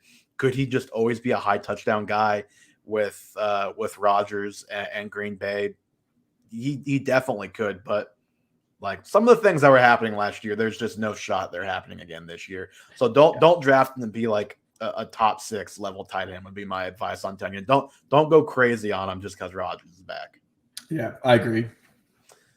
All right, I think that's it. We are finally caught up. God, there's so much that I left out. Like you mentioned, the Kenyon Drake. Check my phone and make sure there's not like 3 things that have happened since. Nope, I'm not seeing it besides the Big 12 cease and desist letter that Johnny sent us. Yeah, for anybody interested in that, ESPN has been told to stop talking bad about the Big 12. Well, if we don't be careful, this podcast is going to end up in the Mountain West. So we should probably move on to training camp storylines. Dalton, I will let you start. Are you going to start with the ever entertaining New York Jets? Jets, Jets. Let me first just preface these first 2 teams. I think these storylines are going to go into the season, and they're going to require anybody who is invested in these teams, the Jets and the Dolphins, for anybody interested, is going to require a lot of monitoring. To start with the Jets, this isn't about their running backs because I think the only running back you should take there is, surprise, Michael Carter. I was a little in on Tevin Coleman to start the year. I'm kind of Tevin Coleman had a great run today. First play of training camp. He guessed did. It. Around the left side. Just saying. Still confuses me that he gets the first run of training camp and he's not running with the ones. I don't understand how training camp works. I need to do some research into that. But this is actually about the wide receiver room. We talked a little bit about Elijah Moore running with the 2s. Mm-hmm. His ADP has climbed all the way up to wide receiver 38, which is putting him like in Cortland Sutton range. That's ahead of where I have Michael Thomas right now. I think I'd still be willing to take a shot on Michael Thomas before Elijah Moore personally. But I think to start the year, Elijah Moore was like the darling of the draft class because he just was getting a lot of positive feedback. And I thought Jamison Crowder was getting cut. He did not get cut. They restructured his deal. He's playing. Him and Elijah Moore play the same role. I know there's talk about Elijah Moore playing on the outside, but everybody who I've listened to profiled him as a slot receiver. Not saying that can't change, but that's a significant loss. Additionally, Corey Davis ran with the 2s for a while today. Denzel Mims ran with the 2s. Braxton Berrios ran with the 1s. And it's only day 2. It's just something important to monitor because I do think there's an edge in this Jets offense in getting somebody because I think they're going to be a little better than we're expecting. And there's some Adam Gase hangover with every player associated with them.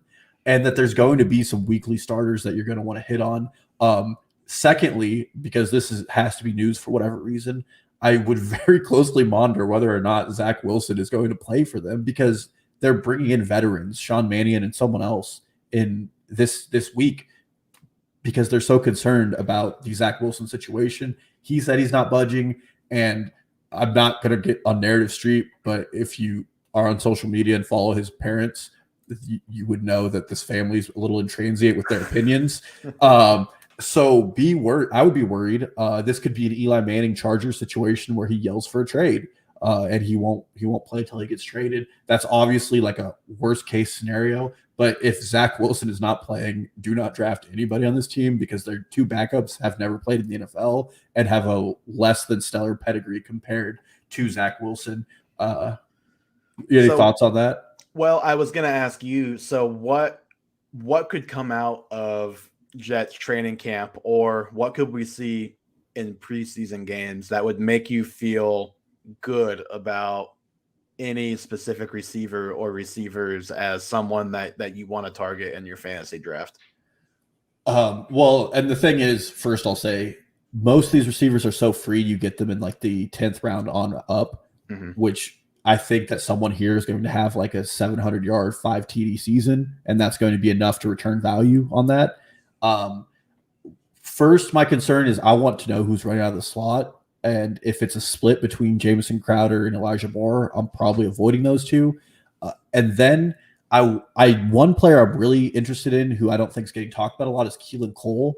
He got $6.5 million to play here on a 1-year deal, which is a lot of wide receiver money in this market. Will Fuller got $10 million. That's on a 1-year deal. Juju got 8, so he came pretty close to Juju money. Yeah. And I think they like him a lot.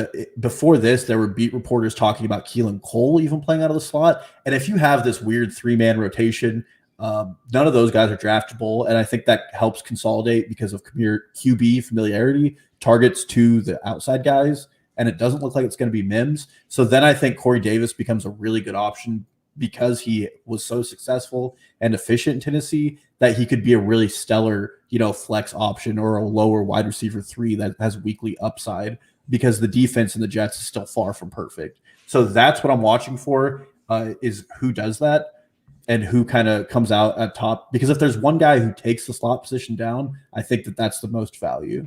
Yeah, and what I would be, I think that's a good point. And what I'd be hoping for is Elijah Moore to kind of take the reins and take over as the slot guy because he is clearly the guy who has the most upside, partially because he's the guy that we haven't seen yet out of that group in the NFL. So there's a little bit of positivity in the unknown, I guess, with him. But otherwise all those other guys are so cheap that I would just take a gamble on whoever's the cheapest out of the rest of those guys. I don't know. I think maybe Keelan Cole might be the guy out of the rest of that group that I'd be the most interested in. But if there's one guy I'm completely avoiding, it would be Denzel Mims. I think that the current ownership has shied away from him, and he doesn't have his coaching staff he had last year. And him and Davis have very similar roles, but one has a lot more investment. You're going to like my first one. The Dallas Cowboys are the first team that I'm keeping an eye on. And I just want to know what's going on with their receivers. I'm going to be keeping a close eye. And of course, Amari Cooper on the PUP. I don't think we're going to see him until at least mid-August probably at this point. So it's going to be kind of tough to gauge. You've got Gallup, who I think twisted his ankle today. So maybe this is all a moot point. Maybe both those guys are too banged up. But if all three are out there, well, if it's only CeeDee Lamb going into the season, then that kind of answers the questions kind of answer themselves, I guess. But if all three of them are out there, I want to know how they're lining up. I want to know if they're moving those guys around. I want to know if CeeDee Lamb is stuck in the slot, if Michael Gallup is still stuck as the X receiver who's just running fly routes, because that was such a huge reason why his weeks were so up and down last season, because that was really all he was doing, especially early on. And then for CeeDee Lamb, I think for him to be able to hit that ceiling that he's being drafted to have, I think he has to move around a lot more than he did last year, where he was pretty much just in the slot. And I think he can definitely do that. But I just want to see I want to see how those guys are being used, where they're getting their reps at, and just kind of what is being said by the coaches on where those guys are going to line up. I think that's probably what I'm looking for the most, and mainly with those two guys, because Cooper, I think I have confidence that he's going to be used in both roles, because that's just kind of how he's always been used in his career, and especially there. Like last year, he was the guy who actually moved around, and as a result, was probably the most consistent of any of those three last year, because number one, he's the best player, at least right now, and then number two, he was moving around the most. Yeah, and I think that's a really good storyline to watch. Just to add to this, it looks like as of today, my darling Dak Prescott was diagnosed with a shoulder strain. So already concerned about the health of Dak, which let's hope this does not become a recurring feature. I wouldn't worry about it too much. It's his first day back. It was out of an abundance of caution. Yeah. They said, I kind of strained my back going to the gym yesterday for only the second time since my vacation. So out of an abundance of caution, I'm not going today. That's a smart call. You said it. With Amari Cooper, I think everybody who pays attention to the NFL knew he was going to start off on the pup with that kind of cleanup he had on his knee. Mm-hmm. And ankle, I think. His ankle, yeah, sorry, not his knee. But yeah, because we did hear some preseason hype that Gallup was going to move into the slot, which would change how you value him. So I am curious because Mike Leone and Ben Gretch on Establish the Edge talked about CeeDee Lamb, and they said that they think it would hurt his value if he moved out of the slot and was moved all over the field. I disagree. It sounds like you feel the other way. Is that I disagree. It might hurt. Like, he might be less consistent. I don't know, because with Dak, he was very consistent. Afterwards, he was not. But I just think to have the kind of weekly upside that you would want out of a top 20 pick, you want him doing everything. I think he's capable of doing everything. I don't really understand what the argument would be that you would want him limited to just a slot role. I want him catching touchdowns on the outside. That's what I want. And I don't disagree. And I think, in all honesty, this offense and every player in it would benefit more if the 3 wide receivers kind of rotated what positions they were in and kept the defense guessing. The unfortunate thing is Mike McCarthy's tendency, especially in Green Bay, was to keep all of his receivers locked in roles. I really hope that Kellen Moore as an OC can change that, and maybe Dak Prescott gets some say in that, because I think the offense fires on better cylinders if these guys are all moving around and you keep them guessing. And all 3 of them can probably play any role. I don't know if you agree with that. So I agree. I would watch for that. And if that happens, I would probably bump everybody up a little bit in my rankings. You can't go much higher on Cooper and Lamb, but Gallup, the moon is there. For sure. Okay, your second story you're watching, I know you said the Dolphins. I almost had the Dolphins, mainly for Tua. So I'm curious if that's the direction you're going here. I didn't. I actually had them for 2 reasons, so I'm cheating a little bit here. First of all, they have 2 guys already on the physically unable to practice, and they're both receivers. In Preston Williams and Devontae Parker. I think Preston Williams. Well, and then Will Fuller, you sent a screenshot of whatever. I'm sure he's fine, but he's already leaving practice slightly early. Not the best sign. Me too. And with those 2 on it, and then Will Fuller not playing week 1, this is a very, very limited receiving core suddenly again. I'm probably going to say Devontae Parker comes off it and plays, but I really want to monitor their health because I don't think Tua is skilled enough to be a return on investment for fantasy without a good set of weapons around him. And then secondly, I'm monitoring the way they're using Jalen Waddle. Today, he was catching some punts. I would prefer any receiver I draft not to catch punts. I know he has the skill to do it. But just like with Mecole Hardman, you lose some offensive reps when you're getting the special team reps. And if they're depleted at wide receiver, Jalen Waddle is a really big steal in drafts right now, especially if these are nagging injuries for Devontae Parker. And then we know Will Fuller's injury history. But the other thing I'm watching is the running back room, because I am significantly and heavily invested in Myles Gaskin. He ran with the ones today, but I read a lot and couldn't find a lot. 4 beat reporters said the Dolphins ran a lot. They did not specify much of anything. They said Myles Gaskin ran majority with the ones. And unfortunately, Salvin Ahmed didn't get any reps with the ones today. And the one who did was Malcolm Brown. And Malcolm Brown, actually, they said had the most impressive run of the day. I think Malcolm Brown could be an interesting, late round, super late round guy. Yeah, I think so too. I don't know about his pass catching pedigree, and I did read some quotes that they were looking for a running back who can catch passes. But I think whoever comes out with the starting job here, as tentative it may be, it has some high fantasy upside. Average starting running back touches for this team was 16. Whoever got the start for them last year, they just gave them the rock. And Myles Gaskin was up to 18.9, and that might be what's available for a starter. So it's just very fantasy friendly for you to follow this information, I feel like. Well, and I would assume, since they're such a young team and they've got so many new pieces, whether it's just they've got new receivers, we've talked about, they never had Gaskin and Ahmed in the same game last year, not once. Now they've got Malcolm Brown.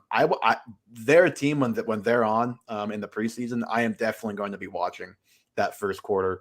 I want to see who's out there, not necessarily who starts, but I want to see, okay, is Myles Gaskin the guy this entire first quarter? Or are they rotating someone in? Or are they rotating guys in? Are they all getting their own drives? Is one of them the third down back?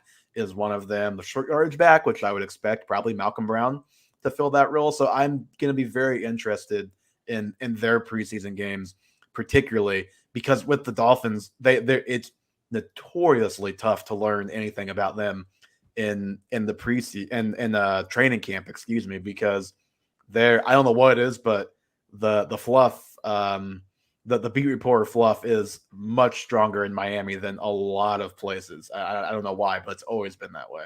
Well, and I tried to read a lot of it, and I mean, there were some people not even giving like any play-by-play analysis, which most beat reporters write about this early in the season.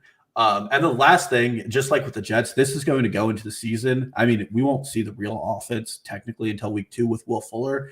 And my biggest thing is if Jalen Waddle can get slot snaps and take those away from Gesicki, who ran the highest slot rate last year of any tight ends, then he becomes a really, really good value because I don't think Devontae Parker, you might disagree with this, profiles to Tua's type of playmaking. No. He's just contested close catch. Will Fuller does with the deep threat, but if Waddle's coming out, from the slot, he's very quick, and Will Fuller can command a lot more of the attention, and Waddle's going to have a lot of yards after the catch opportunity. And I mean, Devontae Parker will still command some coverage from the defense, but I think that Waddle really benefits if he gets the slot snaps early on. And he might not make a big splash early, but he's one of those guys that if he gets comfortable to later on in the season, he could be a really good value.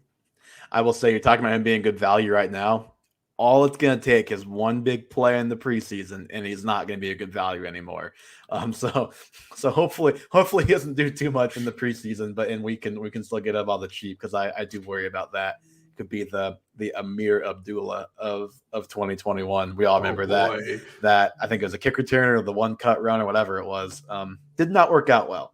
He's not in the NFL anymore, so you're right. Okay, my second thing I am keeping a very close eye on is Big Ben and his status heading into the season, and what he looks like in training camp and what he looks like if he plays in the preseason at all. It might be tough to judge, because it wouldn't surprise me if he's just not playing at all in the preseason, getting the veterans games off here before the season. But where we have, and I say I think you have it the same as me, and just looking at ADP, people have it the same as me. Ben is not even in my top 20. But then I've got Deontay Johnson, 22, Chase Claypool, 31, Juju, 38, and Najee as like a top 15 to 17 guy. That's where I have it ranked, because I just don't want anything to do with Big Ben and the headache. I don't want to draft him. I should probably move him into the top 20 at least, but it's like I just don't think that combination of things is probably going to be possible, barring injury to different guys, of course. I mean, last year, Ben was the QB 12, Juju top 20, Deontay Johnson top 20, Claypool top 25. Like weeks 1 through 12, when they were 11-0, it was 3 top 30 guys, and Ben was QB 10. So even down the stretch, Ben was QB 14, didn't like fall off a cliff.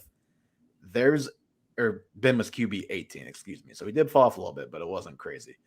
I don't know. We know all of the risks with Big Ben. We thought he was probably going to retire after they lost to the Browns last year. We didn't even think he was going to be back. You really only need him to be an above average passer to get those guys to, or just like slightly above average, to get those guys to their ADP this season. He did say that his elbow wasn't at its best last season, which you could take that one of two ways. You could take that as, well, it's believable that, first year off of Tommy John, your elbow still isn't quite, gunning on all cylinders. But also you could flip it and say, well, at this stage of his career, can he get that back? Or how much of that can he get back? And the answer is, we don't know. And I think if we hear things out, if we start to hear negatives, like, and they're kind of spun as positives or like non-stories, like, well, the Steelers are kind of morphing their offense around Big Ben. Like they're doing they're doing XYZ to make it easier on Big Ben. Like, I don't want to hear that stuff, because I think that would be alarm bells. Like, it's much worse than they're making it sound, and that's like the nicest way they can say Big Ben stinks in training camp. I don't care about the skinny Ben photos, but I do just care about how the arm looks and how all of that looks in training camp. Dalton, what do you think? I mean, I agree a lot. It does not make sense the way this offense is being valued in fantasy. You make a good point with that, where Big Ben's out of the top 20, but he has 4 weapons that are inside like the top 50 almost in draft. That's very difficult to kind of piece together. My concern is this team last year had the lowest play action rate in the NFL, and play action is like a cheat code. We know play action results in very positively gained plays, and I think that's a lot because Ben doesn't like it. And Matt Canada, the new OC, which if you look him up, he looks just like Big Ben but bald. It's really funny. He said that him and Big Ben are lock and step in how they want to run the offense, which is just a concern of mine. And if they're not running play action, you're really reliant on his health. And historically, Big Ben was known to be a good quarterback because he would stand and just get pummeled. I mean, he would launch the ball down the field and get hit at the same time. And if he loses that part of his game, I don't see a lot of the game. You know, they did morph into this low A-dot throw offense towards the end of last season, and it got kind of pitiful to watch. But if they come out and they change it, and, you know, they're back to kind of Big Ben taking deep shots, then suddenly Big Ben deserves some top 12 recognition, and you're right on that. And I would like to see – I just don't think we'll see him in the preseason, unfortunately. Yeah, no, again, and I basically I just don't want to hear the stuff coming out of camp that makes me feel like, oh, they're having to do things to make up for a lack of arm strength out of Ben that doesn't exist anymore. I've got my eye very, very much open for those kind of things coming out. Yeah. Go ahead. Your third and final team here. I didn't really want to put this team on here, but it just really warrants a lot of consideration now because I think the situation's more fluid than we initially considered, and it's the Houston Texans and Deshaun Watson. First of all, I did not expect him to report to camp. I thought you didn't even consider them a football team. Isn't that what you said last episode? I don't consider them a football team unless he's playing football for them. Then they're a football team because he is a top 3 talent quarterback. But he has not been placed on the commissioner's exempt list, which I really thought would have happened by now, which means he can't play football. For those who aren't kept up with the situation, 22 women have filed sexual misconduct suits against him. 11 of them are in civil court, which means they're going to go to trial. Additionally, Watson has said that he is not going to take any plea bargains that include a non-disclosure agreement. Yeah, he's not selling out of court, so he's not going to be deposed until February. Exactly, which means Deshaun Watson might play football this year. And if he's not placed on the commissioner's exempt list and he's not traded, because I don't think any team with a functioning front office would trade for a guy who might not be allowed back in the NFL after these go to civil suits. Especially what you're going to have to pay for, right? Like the Texans just can't trade him for pennies on the dollar, I wouldn't think. I mean, unless they're that concerned about it, him just being done after this year, you just can't.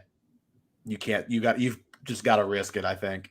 Yeah, and so if that situation and Deshaun Watson decides to play out, because I am pretty sure he's going to be spending a lot of money on legal fees here in the coming years, he's going to want to play out and make money on his contract. Suddenly, there are players on the Texans who you have to consider drafting. Brandon Cooks, for one, probably isn't anything worse than a 6th-round pick. Cooks is probably already the only guy. Like Cooks, probably already you should be considering drafting. But then, I mean, that makes Deshaun Watson a value in drafts now. If you're getting him in the 10th round, where I think when I looked it up, his ADP was around there. Mm-hmm. It's just a dart, because if you get him top 3 upside, David Johnson. You probably have to take David Johnson here and there. And then Nico Collins becomes really interesting with the departure of Randall Cobb. But QT is still around too, isn't he? Mm-hmm. And then they just got the Chicago Bears player. Yeah, Anthony Miller. So all of those guys you can take dart throws at. And it's just something you should probably be paying attention to as a fantasy football player, because I think the entire community wrote off seeing Deshaun Watson. And if he's not placed on that exempt list, there's nothing else keeping him from playing other than his trade demands, which I just don't think are coming to fruition. But again, I could be wrong there. Yeah, I mean, you're right that I think a lot of us wrote him off as far as playing this year. Like you, he's not ranked in my rankings because I just didn't even want to wrap it. It was a lot different than Rodgers, where it was like, well, I think he'll probably come back. We see the holdout stuff from time to time. We've seen this before. He's either going to trade or come back. There's just so much going on with the Deshaun Watson stuff that I don't know. I can't wrap even today, it's like he's at training camp He's playing defense. He's like playing defense. He caught a pass and took like one step after the pass. He like had a red jersey on, took it off like after like 3 minutes, was playing catch with Tyrod Taylor, who someone said like the presumptive starting quarterback, Tyrod Taylor. Just all around very weird. You have a scenario, I think, at this point where he could play and play a lot of games and be great because he's Deshaun Watson. You also have a scenario where maybe the Texans just flat out don't play him. They know he's not in their long-term plans. Neither is Tyrod Taylor, but guess what Tyrod Taylor is not going to do? Accidentally win you some games. I mean, I didn't even look. I'm assuming the Texans have their pick. I don't even know if they have their pick in this upcoming draft. But if they do, I would personally probably not play Deshaun Watson because all you can do if you have your pick is hurt your own pick and hurt his trade value if the legal stuff ends up being to a point where he can play and he gets hurt. It's like, well, great. Now he gets hurt. Now he's stuck. At the same time, this is the organization that I have not seen make a savvy NFL move for 3 seasons. Absolutely. 100%. And so I could see them starting him and thinking that they have a legitimate shot at being a contender, which, I mean, I guess Sean Watt, but they were 4-12 last year with a better roster. And yes, I mean, JJ Watt literally apologized to him walking off the field in week 17. Is like, yeah, we completely screwed up what was an because he had just like he led the NFL in passing yards, was just amazing last year. I don't know how you go 4-12 with that new quarterback. Me neither, but that's just a situation I'm watching because if you can get an edge in a draft and you know ahead of time because you read the news and your league mates don't that Watson's not being placed on the list and he's going to stay in Houston, you just need to take him. I mean, at some point in a draft, because even 8 games out of him is worth something. Yeah, no, absolutely. 8 games out of him is 8 games that he's starting almost over most guys that you could have on your team. No doubt about it. And he's not a bad guy to pair. Like he's not a bad guy to pair with. I don't know. Let's look at some of the QBs in that range. Like if you take like a Baker Mayfield or a Jalen Hurts or a Matthew Stafford, guys who are in like that 13 to 16 ish range, but you're pretty confident are going to be startable if you don't have Watson at all. But if you have Watson, you're starting him. Yep. Yeah, I agree. But I just hate having to try to deal with this legal mumbo jumbo when it comes to fantasy football. And we're not attorneys here, so there's a very good chance he suddenly is in court and we just didn't know about it. I don't know. Yeah. Hard to say what's going to happen, but it is definitely something I agree that people should be keeping their eye on. The last thing here, so I mentioned it last episode, I wasn't going to talk about the Niners backfield because that is probably the number one thing I am paying attention to. I know it's easy to say, like you said last show, and you could be right. You know, I just don't want to draft either of these guys. It's going to be frustrating. I don't know who it's going to be on a week-to-week basis, but here's the thing: if you draft one of those guys, and either through injury or just through winning that 70 to the other guy's 30, you are going to get a value based on where they're going if that does happen.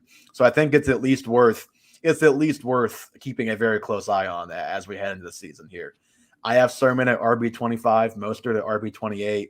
I think you mentioned the ADP earlier was Mostert 28, or Mostert 26, Sermon 28. So very close. I just have them flip-flopped. I don't like have this illusion that we're going to get some great clarity from Shanahan heading into the season or anything like that. But, and like I said, you have to head into it knowing it's going to be frustrating. They're going to go back and forth between who's playing well and who's getting the ball, probably a lot. And there could be other guys in that backfield that have a big game at their expense as well. It's just going to happen. But what I'm paying attention to, number one, Raheem Mostert's health. How's the knee? Is he being load managed? Is he practicing every day? Is he a full go? Those sorts of things. If all of a sudden he's not healthy, like Sermon is going to shoot up to like RB like 16 on a lot of people's draft boards. So that's probably the first thing to keep an eye on. And the second thing is just the reps and where Sermon is. Is he, because I'd say the 49ers beat reporters have a pretty good feel. It seems like they usually know what's going on with that team and with that depth chart. they're pretty good about knowing. Are we seeing a lot of buzz from them on, man, Sermon's he's just another level. He's just undeniable. He's better than Mostert. Like, he may not be the starter right away, but we think eventually, based on what we're seeing, like, he's already 50-50. He's going to win this job by mid-year. Like, those are the types of things I think I'm paying very close attention to. Don't pay attention to if you get like the Ronald Jones type of, oh, Raheem Mostert with a stiff arm and explodes for a 40-yard run to start training camp. Like, I don't care about that stuff, but I care about Mostert's health, and I care about how Sermon is factoring in the reps and just what the beat reporters think of him, what they see, because I feel pretty good about their pulse of that team compared to a lot of other places. Yeah, and I actually agree with you that the San Francisco beat reporters are probably some of the best we can read from. Last year, I know that they were people talking about Jeff Wilson, and I think as a community, the fantasy world disregarded what they had to say. And I know it took injuries, but Jeff Wilson became a very, very large part of that 49ers offense for a few weeks until his injury. Again, and I said a little bit on this last episode, my concern is that it's just the way that this team plays and the way Shanahan plays. If he starts rotating in those third and fourth string running backs, we get like in a really muddied situation. Mm-hmm. And Raheem Mostert is just flat out good. I think he registered like the fastest speed in the NFL on field a couple of years ago. It's his health is obviously the biggest concern. He's good, but I could easily see a scenario where I hear enough good things about Trey Sermon where it's like, okay, I kind of know what Raheem Mostert is. Like, he's pretty good, but not great. Like, I think I'm ready just to take the plunge on Sermon and not really worry about Mostert and redraft. Well, and I mean, again, because I've been on this you and I have both been on this all offseason. If I'm taking somebody, it's Sermon. Mm-hmm. I mean, Mostert, his draft positions between Davis and Devontae Williams, two players I probably feel more strongly about drafting than him for health, one for starting ability, two. But it's just the way Shanahan runs his offense can just be so frustrating at times. And, they didn't bring Wayne Gallman in not for nothing. He's going to probably do something. And when Jeff Wilson gets back, he's another player who has already been a part of the offense. Well, and then they have and they have another rookie, I think Elijah Mitchell, who is at least around, and I'm assuming I guess he hasn't made the team yet. We'll see if he does. But yeah, I agree with you that it definitely has all the makings of a very frustrating situation, but also it's at least one worth monitoring to see what we can learn, because if we feel like we learn a lot in training camp, there is upside in this backfield that does not exist in a lot of backfields if there is one guy you feel better about than the other. Barring an injury, we will see Jimmy Garoppolo start the season, but what, if anything, would Trey Lance change your opinions on how this backfield is viewed and how you value it? I'm not really sure if he does. I mean, maybe you have to ding him a little bit. We just haven't. I don't know enough about Trey Lance, honestly. Like, I know what was fed to me by draft guys before the draft, but just as far as like, we've never seen him play in the NFL, and even the draft guys, he only played 13 games in college. That was against FCS competition. So number one, it's just flat out, is he good? How good is he? Is he going to be a guy who takes goal line carries, or is he more of a guy like the Russell Wilson mold where he runs for a lot of yards, but he's not like a designed run inside the 5 to 10 type of guy. So maybe after the preseason, I will have stronger feelings about that. Right now, I think it's really tough to say. I think you're probably just guessing if you think you really know. I don't know. What do you think? I agree entirely. I do actually think if Trey Lance was the starter, we might see a more consolidated rushing attack because he adds the variability that Kyle Shanahan looks for out of his rushing attack. And so you might only see one or two backs rotated in instead of the normal 4 to 5 a game, which could be very, very good. But at the same time, we rushing quarterbacks have a weird effect on, the running backs in their team. However, they can also help the running backs too. I mean, that was always one thing we talked about with like RG3 and Alfred Morris. Like, God, it really helps Alfred Morris to have the the read option where the defense can commit to RG3 and Alfred Morris can just run up the middle untouched, right? So there is at least the other side to the running quarterback where they can, in some situations, actually help out the running back. And I think Trey Lance wouldn't surprise me if he were a read option guy a decent amount. But again, I just really don't know. Yeah, and I agree. We just don't know a lot. I probably wouldn't change my value a lot either. But I do agree. I mean, I want to see Trey Lance, if we're just being honest. I want to see him in this offense tomorrow. And he'll probably be one of my DFS darlings in the preseason. Yeah, I hope he gets some preseason work with the starters so we can at least, if he does take over at some point, which I have to believe he will at some point this season, unless the Niners are just having a great season, I want to have some idea of what that could look like heading into my drafts, even if it's not going to be for the whole season. Yeah, absolutely.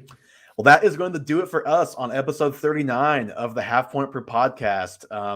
Again, follow on Twitter, Instagram, TikTok at Half Point Per Pod. Subscribe to the YouTube channel. Thank you for anybody who tuned in on YouTube to both episodes at the same time. I promise if anybody asks a question in the comments, we will not miss you like we did a couple weeks ago. Apologize to that fine person. I don't remember who it was, but our show is available anywhere you listen to podcasts, Spotify, Apple. Give us a review on Apple Podcasts. We will be back next week. Not exactly sure what the topics are going to be yet. What I do know is we're getting a lot closer and probably even into the territory of busts, breakouts, sleepers, my guys. Like it's about that time. We're early August, so we're at an exciting time. We hope you guys will stick with us as we get ready for the season. We'll talk to you next week.